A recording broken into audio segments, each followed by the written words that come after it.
And I am complimenting you that you were actually right in that. And that her constant communication to me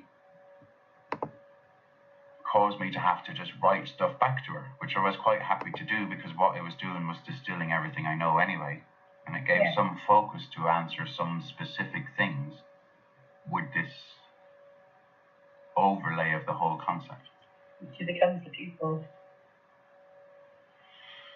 So, chatting to her yesterday, she talked about this thing where the caterpillar undergoes a thing called cell death.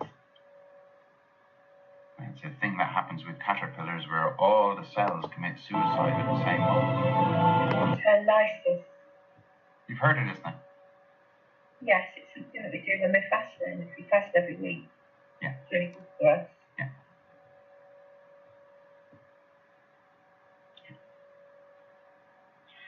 So the idea of cell death is an interesting idea, yeah? And in particular, she says, from some YouTube video, which is Dr. Bruce Lipton and epigenetics, that turned out to be where she'd gotten this little idea from. The little idea is this, is that the caterpillar is born from a little egg on the bottom of a leaf. And it wakes up and starts munching.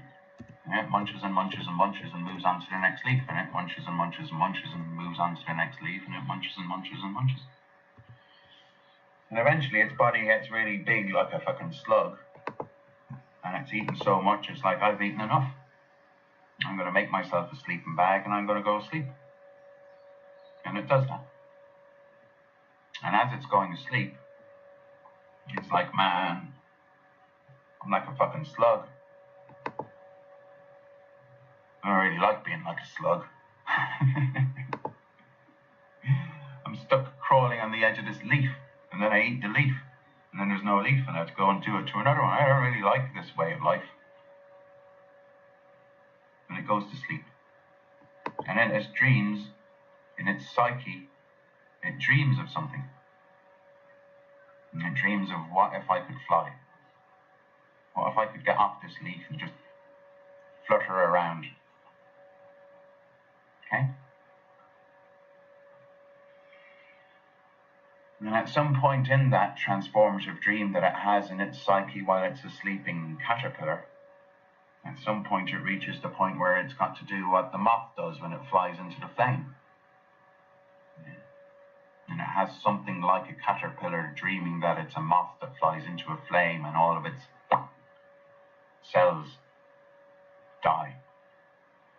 And it's just a liquid flux for a moment. And when the dream turns into the butterfly, the butterfly imagines flying around. And the mush wakes up inside in its cocoon and crawls out as a butterfly and flies around.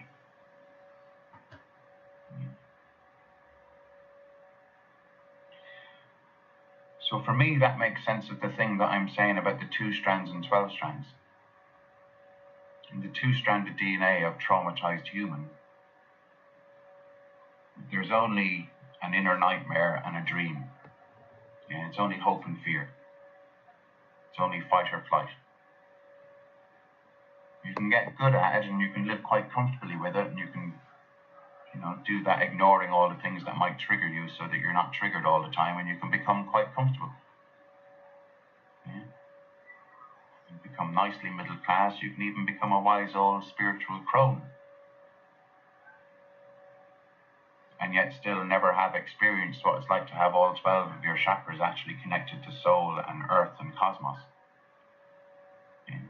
It's fallen wisdom, but you've gotten to a very high degree. Yeah?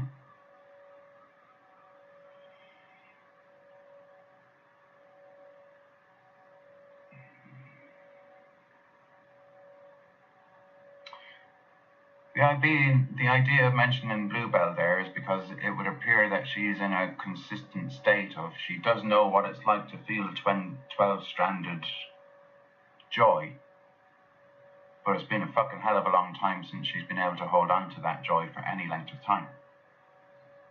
Yeah, there's some betrayal from some previous boyfriend, there's betrayal from her parents, there's betrayal from the world, there's betrayal from everyone. And what she's communicating to me is being in a homeless, paranoid state on the edge of Glastonbury Street, where she's just seeing how mind-controlled and demonic everybody is. And she can't see anyone who isn't demonically mind-controlled and who isn't afraid of her on some subtle level. And she's feeling all that scapegoated and the one that doesn't fit in and stuff. Okay? And sure enough, I've just said to her, yeah, I've felt all that too, and yeah, I got through it, and yeah, you can get through it, and yeah, it's just stuff you gotta learn, and yeah, have a look at these things and see what you think.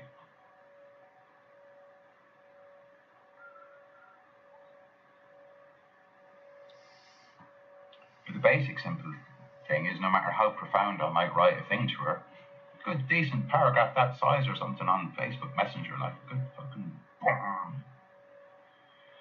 and yet she'll just come with the same questions straight away afterwards. She'll read it all and go, yeah, I get that, yeah, and then she'll come out with the same stuff. So there's no integrating the knowledge. Yeah, it's just staying there mental. And around in a loop. And around in a loop, yeah.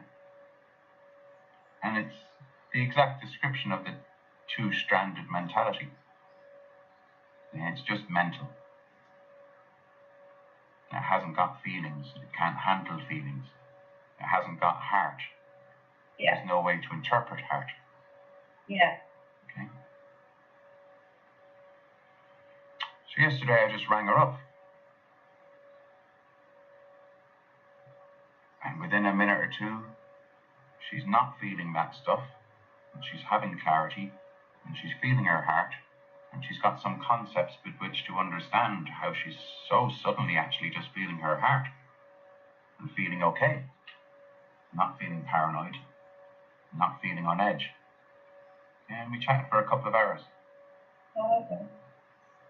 And so you've had those chats with me. Pixie's had those, lots of people have had those chats with me where they're in trauma and quite quickly they're not in trauma anymore. And at least for the length of that conversation, at least there's no trauma and there's the remembering of true memories and there's the good feeling that comes with remembering truth. And integrating truth that you already know instead of having to learn some new scientific truth that don't really have any feeling in it.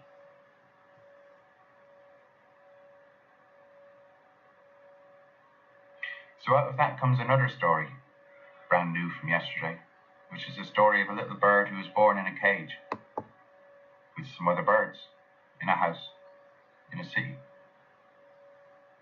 And there are some human cage owners who live in the house and they feed the little birdies every day. And in that state, for the little birdies, they're never in the moment. And they never really quite feel right, but they don't know what it is to feel right, so they don't know what it is that they're not feeling. They just know there's something they're not feeling in their existence. And because they get fed every day by the human cage owner, their whole life really should be just going around picking up little bits of stuff and eating it all day long.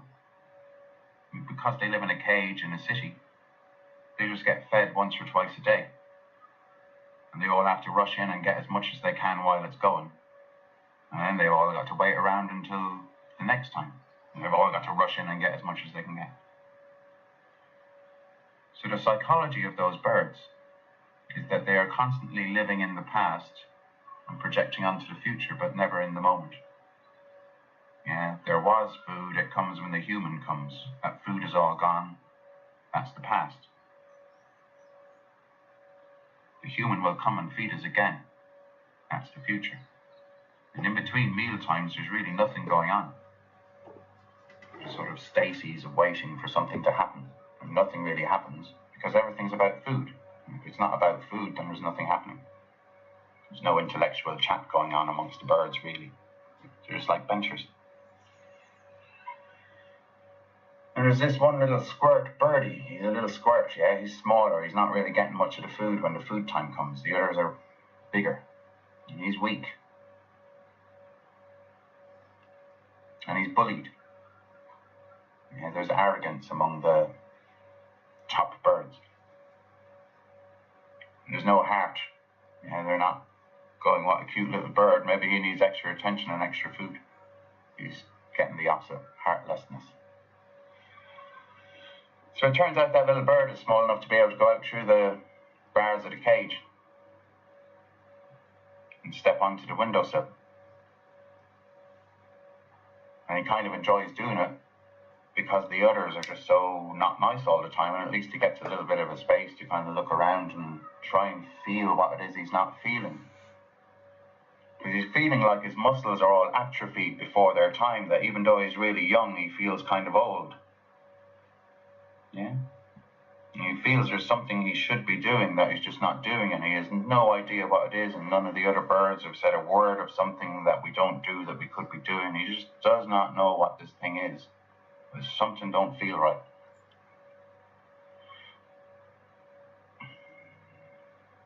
And the other birds shun him because he can get outside the cage. If that's the only special thing about him, then they treat that as if it's a bad thing about him. So he's even more unwelcome, and he spends even more time messing about on the windowsill instead of just being in the cage with all the other birds. And one day, the window's open and he hops outside. But a gust of wind comes and immediately blows him off. And he falls.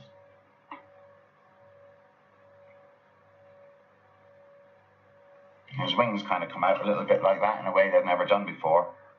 But it's a rough landing and he hurts his feet a little bit. Now when he was a little baby, he used to fall out of the cage onto the ground. And the human owner would come up and put him back inside. But this time, he's gone and fallen outside and there is no human owner. But wow, man, there's this huge thing that we call the sky. And there's this huge thing that we call distance. And there are these huge things called trees. And there are cars. And there are humans that walk by, cage owner types. But he doesn't recognize their faces. His face recognition isn't recognizing any of them. And that's a little bit scary for him.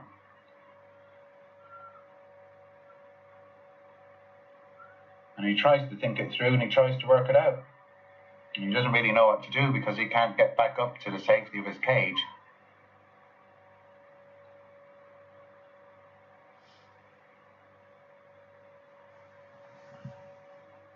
So he hops over to a little hedge. And he crouches underneath the hedge, dealing with its fear. He's imagining things like cats and dogs and foxes. Things that just might terrorize him. But he feels safer under the hedge and he realizes, hang on a minute, I can hop up along this hedge and get up higher, 2 or 3 feet high off the ground, up in the hedge, and it's a bit safer. And he waits through the day and it gets to night time. And it's terrifying at night. It's his first night out in the world.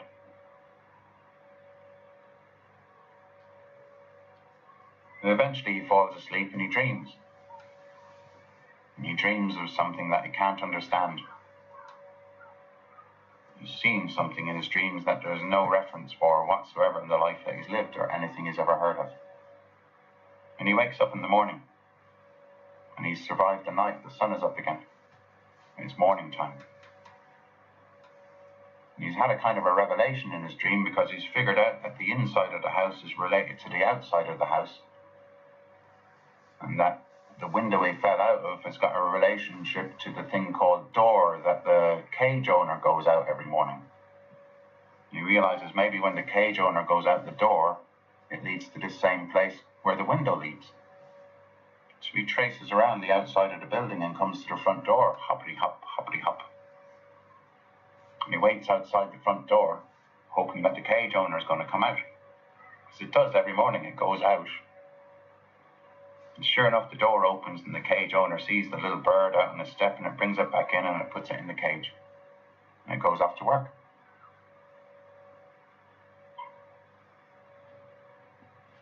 And all the other birds bully the little bird, and the little bird tries to tell them about its adventure, but they don't want to fucking know.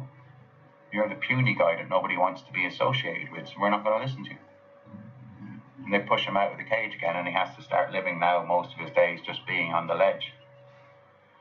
By the windows. Sometimes the window is open, sometimes it's not. These days, sometimes he goes out and he stands on the window ledge, on the outside, by the open window, and he's looking at that thing called sky. And he's really curious about the whole thing. This little accident is happening with the fall has kind of woken something up in him that's like a thirst for knowledge. Yeah?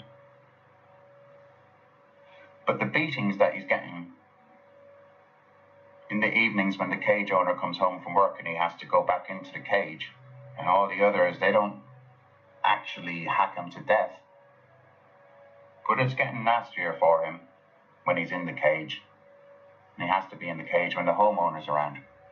Yeah? So eventually he goes, I'm going to go out there in the world. I'm not going to stay living in this cage. I'm just going to go out there. It's too much to stay living in this city cage thing.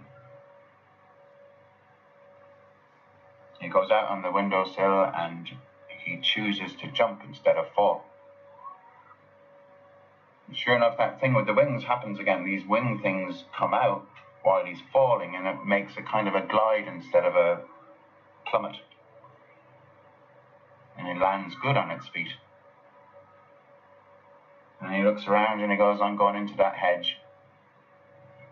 And he realizes that if he travels along the hedge, he can get to the wall that's at the edge of the hedge. If he climbs up on the wall, he can almost jump onto the bottom branch of the tree. And if he can get onto that tree, he's going to be safe from the cats and the dogs.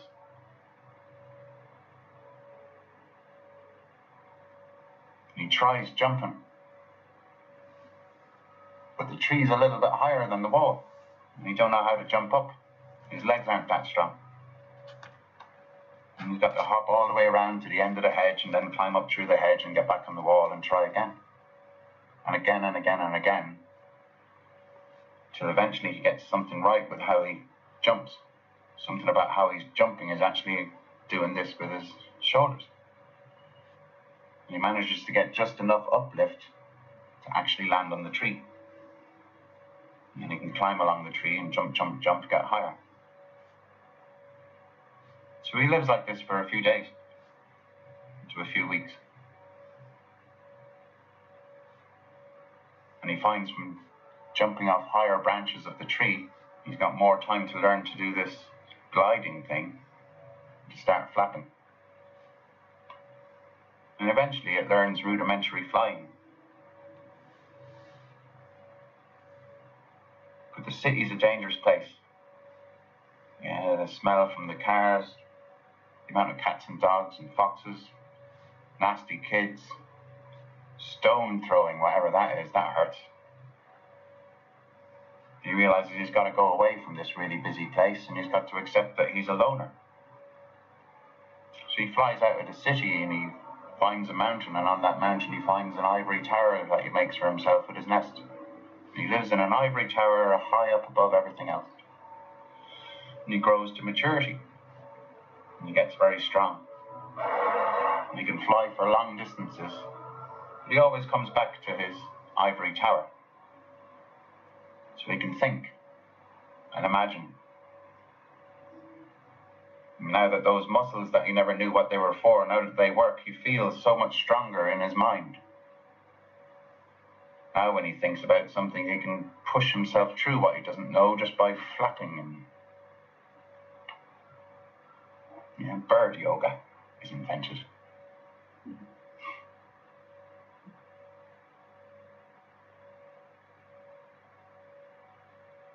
But he begins to think about all those birds that are still in the cage, and even though everyone had always just been horrible to him, he feels kin and love for those other birds. He begins to wish that they would know what it is that he found out. He begins to wish that maybe they would all fly out of the cage too.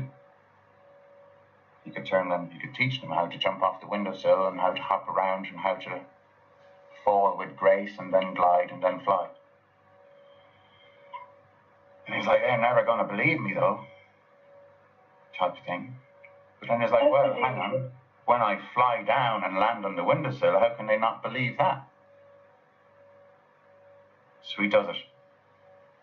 He swoops down from his ivory tower and flies directly to the windowsill and lands. He pecks on the window. The window's not open. He's pecking there, waving at them. And they're like, who the fuck is this? That looks like some mighty bird. Who's that? Whoa, he's scary. What? No, birds don't knock on windows. What's that bird doing? What's going on? What's going on? It's a panic in the city. Some big shining bird. He's fucking psyching everybody out outside the window. He was like, okay, I'm going to have to come back sometime when the window's open. So he flies back up to his eerie nest on his ivory tower. And he waits to feel for when is the right time. In his mind's eye, he feels like that window's open now, and he flies back down a couple of days later. Sure enough, the window's open. And he lands inside the window, on the inside of the ledge, on his old stomping ground. And he speaks to the city birds, his family. He says, I know I look a lot different now, but I'm little Squib. I'm the little one you used to bully and say, I don't know what's wrong with you, you're weird. But I found out what's weird about me. And it turns out there's a great big world out there, and dreams. And the things you dream you can do in the big world. And it's massive. And it feels so free to fly. I never knew what it was, why I was so uncomfortable in my own skin, but it's because I wasn't flying. We are made to fly. Yeah?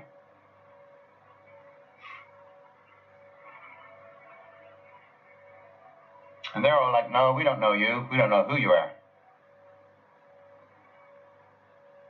Yeah.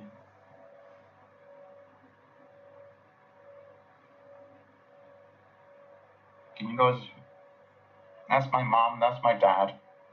You're my brothers and sisters. These are my cousins. I'm Squib. I go, you don't look like Squib, you look fucking huge. How could you be Squib? He goes, I have been out there. I discovered my heart. When I beat my wings, my heart becomes really powerful, and it allows me to just grow to my full size. And veils fell from my eyes, and my mind became the world. And the world became my mind.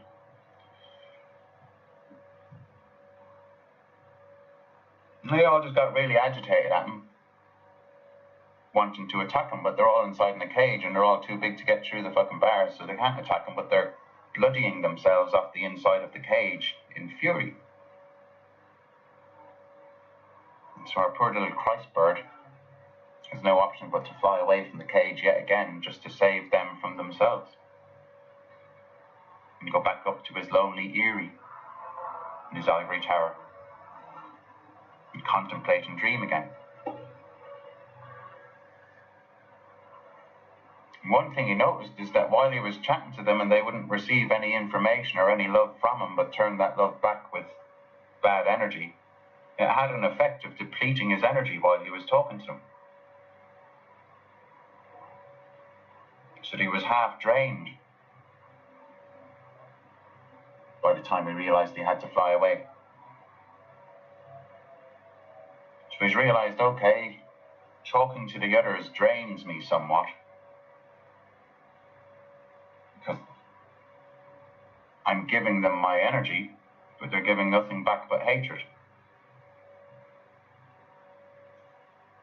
And they're holding on to my energy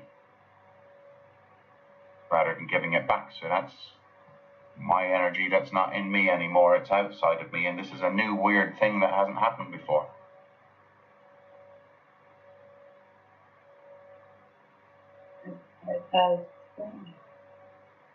So now he realizes that that energy isn't just coming back to him, that energy is now inside with these other birds. But he realizes also that means he now has a psychic connection with those birds, because there's a little bit of his energy inside him, their psychology. The image of him is branded upon their mind. And they are disturbed in talking about him since he flew down. He realizes now what's going on is that he's got to keep on flying down with them and help heal them tiny bit by tiny bit. Not just because that's his original intent, but also if he doesn't, then he's going to be at half strength for the rest of his life because he's given away half his energy in that initial meeting. And he hasn't gotten it back. He has to stay with them. He has to stay with them now, yes. Or live a half life, still more free than anyone else, but cursed by his own actions. Drawn back into a trouble by his own... I'm attempting to use the word egotism, but it's something more pure than that, obviously. It's his connection with the two-stranded birds. Even though he's now fully 12-stranded, he's got his connection with the people who are still in two strands, trapped behind two bars in a cage. Now, it's beautiful how this analogy came around into such detail, because what I was trying to say to Blue, Belle, Gigi, is that if she goes around and visits her friends with her heart wide open, she won't last 2 seconds. And her heart will be closed and she'll be in trauma and they'll all be picking on her. Yeah. So it takes the briefest interaction with somebody on a two-strand frequency to get enmeshed in it. And unless you're really wary of it, then you'll give away your energy and it won't be given back to you.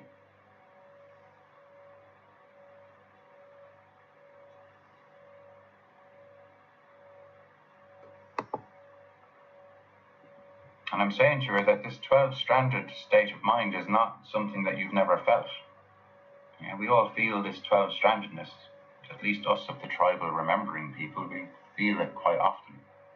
But being able to sustain it, it's very tough. Yeah. And when you're right down in the doldrums, it's impossible. Unless somebody comes and helps you, or enough time just goes by that you start to rise out of it, you've got no real agency in it yourself. You can't raise your own thoughts, you can't construct a whole sentence. You can't remember anything 12-stranded, anything high. And you're getting no messages. You're getting no messages. All you're getting is more of this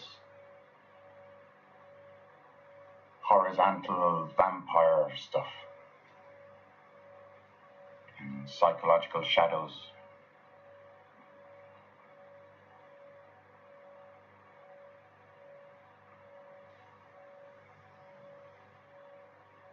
So that's why the bird had to have an eyrie that's way up away from every bird and have enough time to actually integrate growing its heart chakra again, and learning what it is to have a heart chakra, and learning how to guard it with your mind,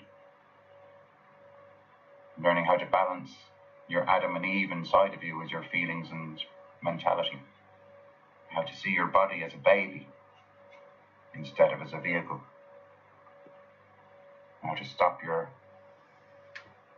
inner female and male from arguing over the baby and who's in control and all that kind of stuff. So the wisdom is, if you go round to your friend's kitchen who used to be friends and now you've learned to be in your heart chakra, but you go back around there because you're lonely and bored and stuff, you'll end up trapped and it will cost you energy, and if you're lucky you get out of there again. You've got to go through the whole rigmarole again of building up your energy and having enough heart to be able to cleanse and heal. And then you might walk down the high street and somebody fucking darts you with some hideous energy. And suddenly you're like, oh, boom, it's gone again. You've got to get off the high street, fix it up. Be more guarded, be more careful, be more aware of it. And eventually one can make a nice shining aura that's reflective and everything else, so that all those barbs just bounce off and one can become an adept at being fairly much higher self. Fairly much higher self. And one can have an idea that there's other fairly much higher self people around. Us magical types meet other magical types, like the way I met you, or Pixie, or any of the rest. Yeah? We have these frantic conversations after the pub.